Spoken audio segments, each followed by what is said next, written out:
शब्बीर अन्सारी यांचे ओबीसी एल्गार मेळाव्यात मराठा समाजाबद्दल मोठे विधान।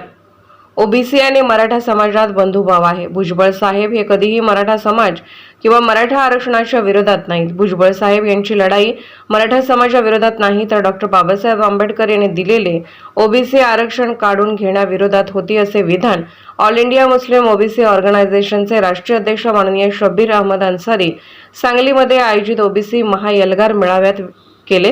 यावेळी संघटनेचे पश्चिम महाराष्ट्र अध्यक्ष डॉक्टर मेहबूब बागवान, मिरज तालुका अध्यक्ष मुजफ्फर सनदी, तालुका सल्लागार इरफान बागवान, सरचिटणीस अनसार इनामदार, सदस्य यासीन महात, शाहिद जमादार, सोहेल शेख, मतीन बागवान, सोहेल जमादार, रफीक शेख आदि उपस्थित होते।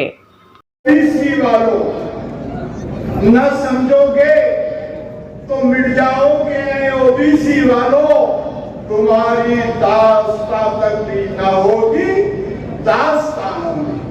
आज के इस एल्गार मेळावे के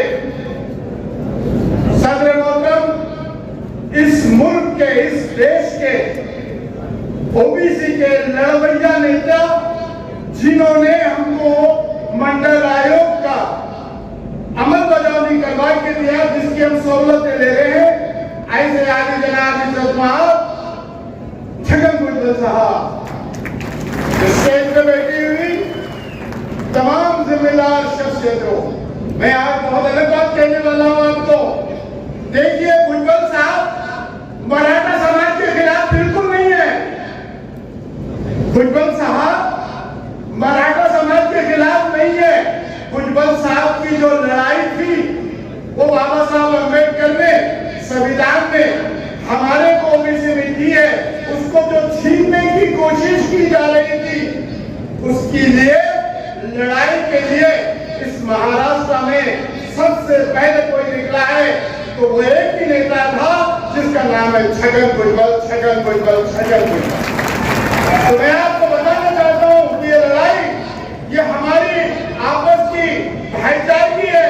ये देश गंगा जमुनी तहसील का है, चाहे वो मराठा हो चाहे ओबीसी हो, हम सब भाई भाई एक साथ रहते थे। और वही काम भुजबल साहब ने अभी लिया, शरद पवार जी के बाद चले गए और शरद पवार जी को कहा कि आपको आगे आना होगा।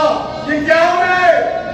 मैं तो हमारे लोगों को न्याय देने के लिए निकला था, मैं किसी मराठा के खिलाफ नहीं था, मगर ये लड़ाई कहीं और जा रही है।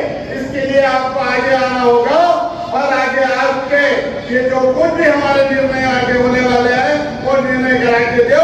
ये काम भुजबल साहब कह रहे हैं। इसी बात कहते हुए अपनी बात को खत्म करता हूँ। जय हिंद, जय महाराष्ट्र, जय ओबीसी।